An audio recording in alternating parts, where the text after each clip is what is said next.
that's probably the most important thing every day as we go about doing the stuff that we're doing. Incredible. Custodians for sure. You've got 300 million people signing in every other day to the platforms. I can only imagine what you're carrying with you. Nulla is here all the way from New York. Thank you for coming and visiting us. Nulla is a sports and media entrepreneur.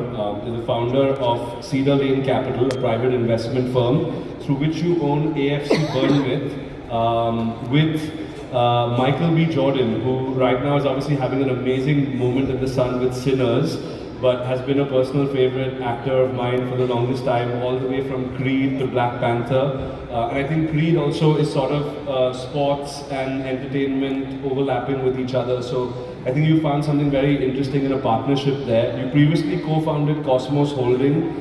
You had acquired the Davis Cup and FC Andorra, both incredible, and you were one of the early founding partners of the Player Tribune, which brought together over 2,000 athletes to tell their stories.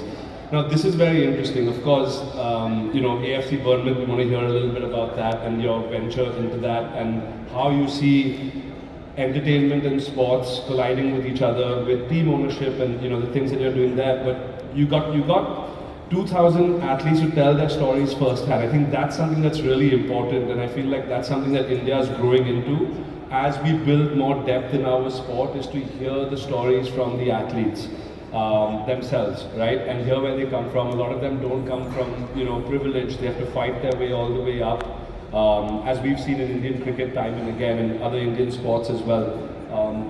Sorry, I know there's 2 or 3 questions in there where we're a little short on time, so we're trying to club things together, but could you speak a little bit about that, about what your experience has been with that?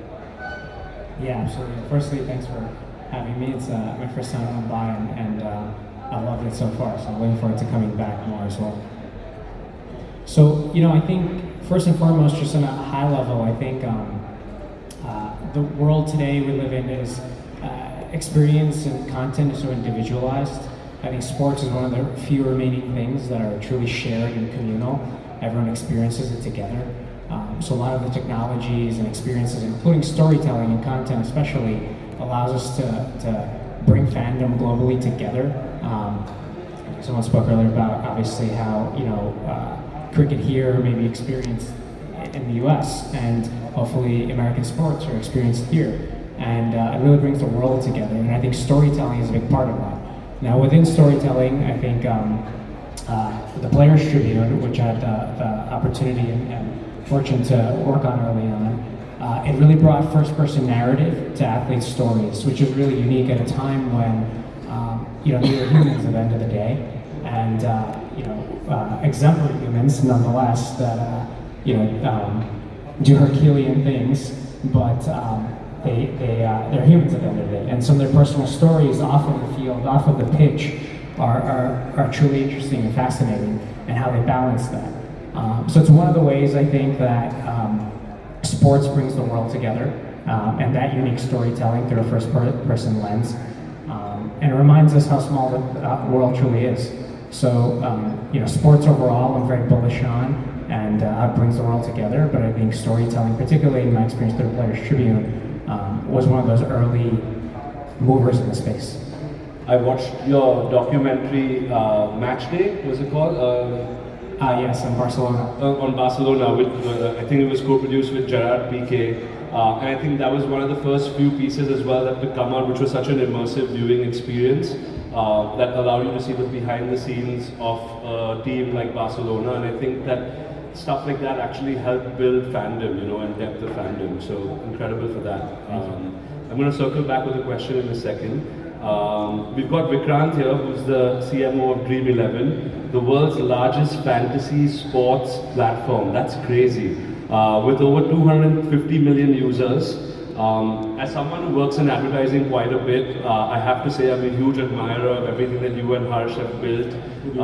Your newest commercials this year, I think, have been talk of the town. Your IPL commercials that you did have been talk of the town for everyone. I don't know if you saw those, Ravi, but those were very funny.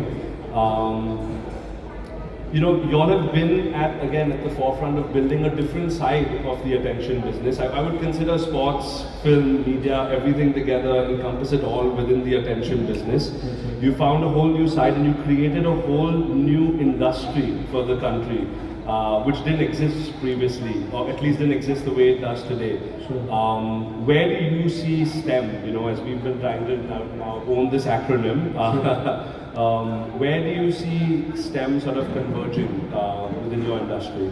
Thanks, Deep. Lovely to be here and thanks for having me.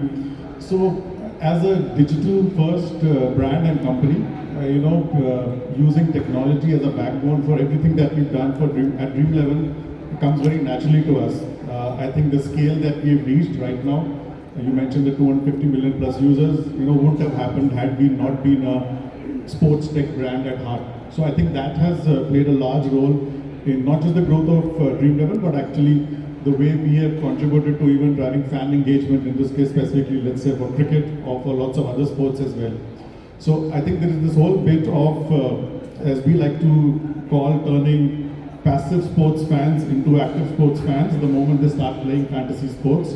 So we've seen that happen over the last 7-8 years, and thanks to the growth of Dream Level, and a lot of people playing fantasy sports and following their own either teams or leagues, and being a little more actively engaged in not only playing fantasy sports, but also following the sport overall in general. We have enough data to show us that the moment people start playing fantasy sports, it has a spillover effect on driving viewership, engagement, and lots of other spillover effects that happen in terms of popularity of that sport. It naturally happens in cricket, but we've seen that happen in lots of other sports as well.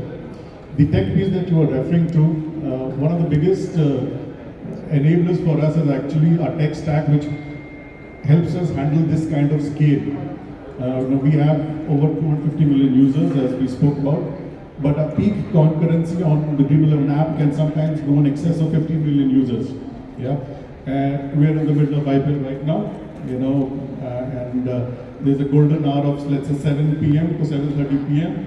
7 p.m. is when the toss happens and then the lineups come out, and we would like to believe a lot of mobile phones start beeping with the notification alert on the Dream 11 app that it's time to make your team or edit your team, and suddenly we'll see that spike happen. Yeah? Now that our ability to handle that spike of, let's say, 15 to 16 million concurrent users happens to thanks to the tech stack we are able to have. So that's a big sort of product feature, and our ability to handle that kind of scale, which happens thanks to technology. The other is also around personalization and customization. We have millions of users. All of them will come and play different kinds of contests or will follow a particular different event.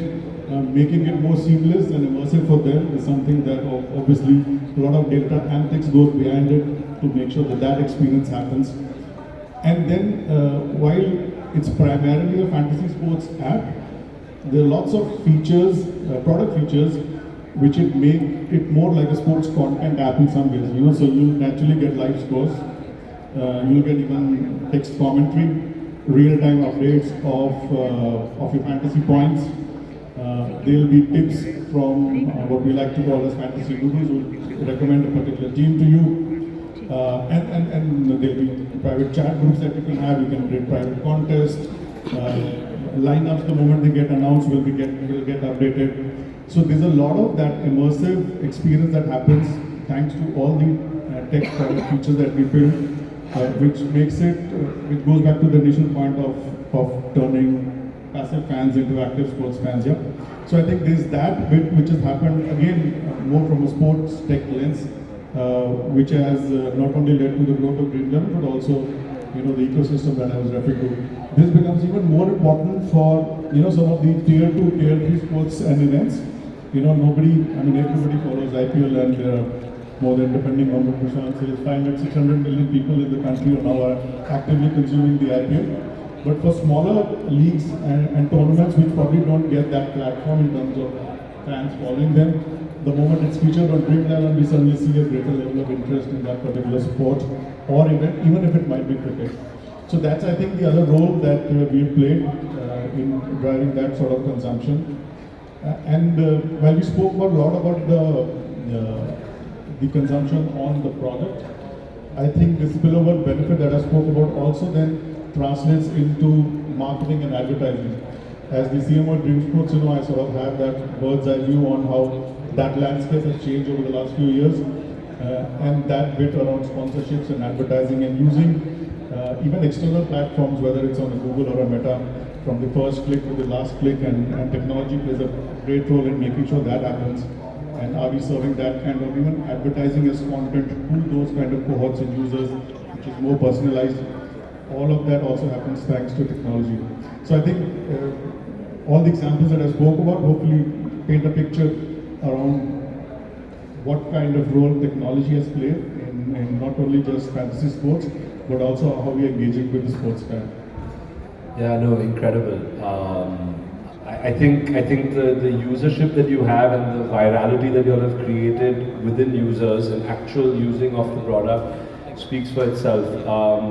We've got Dhaval here from London. Dhaval leads media and entertainment globally at Tata Communications. You were part of the founding media team at the company, and you've been instrumental in establishing cloud-powered and IP-enabled media and entertainment services in the industry. You work very closely on Formula One. We all know how much India loves Formula One now. Formula One, you've been working with Sky, with Star India and Vice Media. You've been a thought leader in the space. I've read some of your articles, they're incredible. Where would you say, content owners can capitalize growth opportunities today? How is technology, entertainment, again, coming back to STEM, I think it's all encompassing that way, what we're discussing. Where do you see that intersection? Where do you see the next couple of years sort of playing out for you in your business? Perfect. Thank you, Dean, and pleasure to be here today. So I think Ravi Bhai, our living legend of Indian cricket, laid it out brilliantly at the start. Content is king, and as part of the content package, live sports is the soul of the entire journey. It not only has awakened us, it is a source of motivation, inspiration for billions of fans globally. So I'll give you some statistics, right? Because we look at a lot of data that sort of flows through global media industry. On an average consumer spends about 60 hours consuming content every week. 60. That is more than a working day, every day. And that is just an average consumer. This does not even include the super fans who would be on a fantasy game, would not include the super fans who consume different types of commentary, and again then go to YouTube and watch videos of Ravi Shastri from before, having iconic moments. So with that kind of presence, this industry is only just getting started. And live sports is really the pinnacle of content. The industry spends about more than $100 billion in just acquiring sports rights.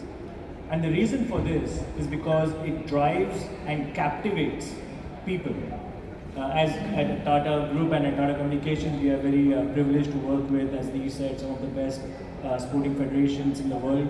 So about 67% of all global sports, whether you're watching NFL in US or football in Mexico or baseball in Korea, definitely cricket over here, or all of the motorsports in Europe, 67% of that is delivered by Tata Group. And if so, we are doing this in Mumbai. So if there is one thing that people in the audience can go home and say, go home to your families and say, whether it is a family watching football in Mexico, surfing in Brazil, or baseball in Korea, 2 out of 3 viewers are being supported by Tata Group. That's incredible scale, right? And that is something to be proud of. But also this shows you the transformation. Content is a part of our lives in a way that it has never been before. I think since 120 years ago, Moving Pictures Company was founded. And I think today we are living in a golden era where content is not just what you consume on the screen. It is part of our e-commerce experience. It is part of our different kinds of AR, VR, fantasy gaming that has sort of engineered its way into all of our lives. Technology plays a very crucial role in how content will exist in the next 10 to 15 years. In our view, today, most of the content we consume is sort of driven by a lot of innovation. You heard from Prashant that Jio as well, the way they've driven the broadcast product. But in our view, in the next 10 to 15 years, almost 80% of the content that we consume today and in the way we consume will be dramatically different. The types of content, the IP that exists will not be the IP that we consume today. And what I mean by that is, today we are still consuming cricket as we've known it, and a lot of us have watched it on linear TVs with antennas connected, with set-top boxes. But in the future, IP will be created and curated for the audience of the future. It will be dramatically different. It will be driven through digital mode of consumption that exists and that will be created from here on. So now is the time to be a content creator, to be an IP creator, I would say, to actually innovate on types of content. How can you take a sport and create an IP that drives consumption in a meaningful manner? And that is not just a long form watching an actual match or an actual Formula 1 race or a MotoGP bike race or a tennis match. It will be around it. How can you involve people in the training associated with athletes preparing for that? There is so much focus. How can I learn? I mean, you mentioned Michael B. Jordan. How can I learn through the experience of a Michael B. Jordan preparing for a movie? And people are consuming that. And that is also meaningful content that is being driven. So I think going forward, technology is at the heart of this. I think the biggest impact that will be driven would be different forms of content and IP will be created. We will have a democratized access to content creators. Previously, if you had to give a commentary, you had to be in a studio of a Star or a Z or a Sky or an ESPN in New York. Today, you can give commentary to an event sitting from your household. That is a new form of career that did not exist just 4 or 5 years ago. That will be our biggest driver in sort of helping us create the content of the future. And finally, the mode in which we consume content is going to be dramatically different. Mobile phones, digital venues are going to be the future in which how we consume content, and finally how we interact with it. Data and different forms of content will be so dramatically different. In the future, you're going to sit and choose from 20 to 25 video feeds from the same sporting event. And you will choose that, and in the same household.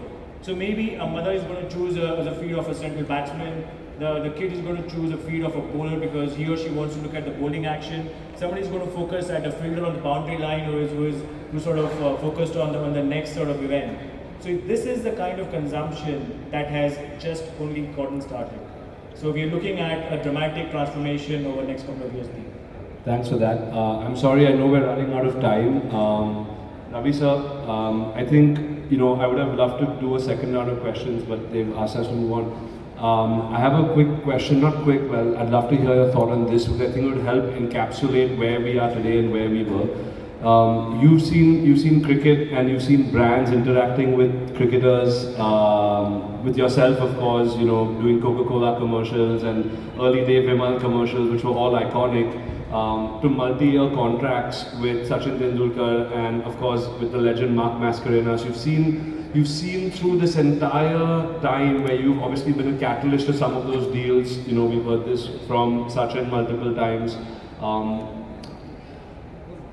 The expansion of the media landscape and the sports and media landscape in India has been absolutely crazy. Today, now you manage one of India's biggest sports stars as well. You'll do deals with him through his entire sporting thing. Where do you see it going from here? In the next 3 to 5 years, do you feel like where we've hit an inflection point and we're going to grow considerably from here? Do you think we're saturated and we've had enough and this is where it tapers off?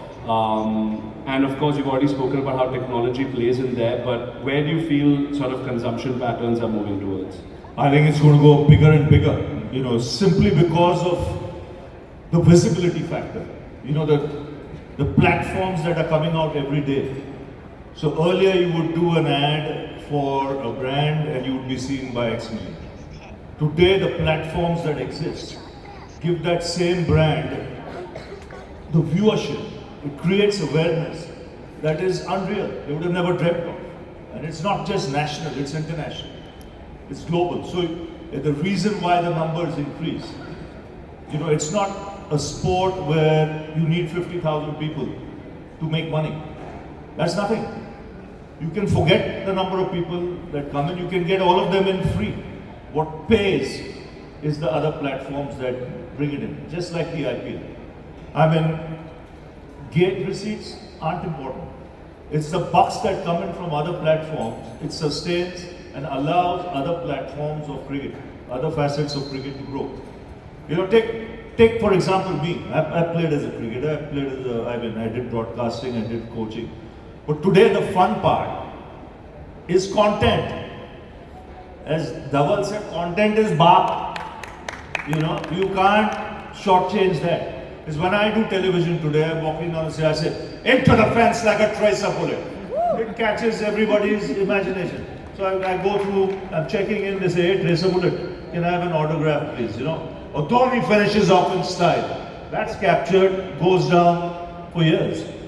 You call 100 or a double 100, the first man on the planet to get a double 100 in one-day cricket, Tendulkar. It will be seen in different platforms for years. And then what caught my imagination now, Dhaval said, you know, at home, there could be 20 different things you want to see. You want to see Bumrah's action. You want to see someone else, you know, batting in a certain way. Tomorrow there could be someone wanting to listen to commentary. Arey, iska sunna hai bhai, commentary, isne kya bola? You know, which captures, which allows us, gives us the motivation to raise the bar. Every time you go there, you want to raise the bar. It could be someone in the public eating an ice cream. That went viral. When I say the big fellow is tucking into the cone and that ice cream is disappearing at the rate of knots. That went viral. And that is because of the platforms that exist. There are reels, there are Instagram that are created. And then when you look, punch the numbers, 1.5 million, 2.5 million. You know, so it's bizarre. Where it's going, it's fantastic. If you're actually in the middle of it, you've seen it evolve, you're part of it, it's mind-boggling. And we're here to stay for that. All right, fantastic. Sorry, I know we had more questions, but I think we're running late in the session. Thank you so much, guys. This could have gone on for at least another 2 hours, and I would still be as inspired as the first minute. Thank you, everyone, for coming out. I'm sure there's going to be some amazing sessions for the rest of the day. Hello. And we look forward to seeing all of you all soon. Hello. Thank you. Thanks a lot. Thank you. I think we'll take a quick photograph.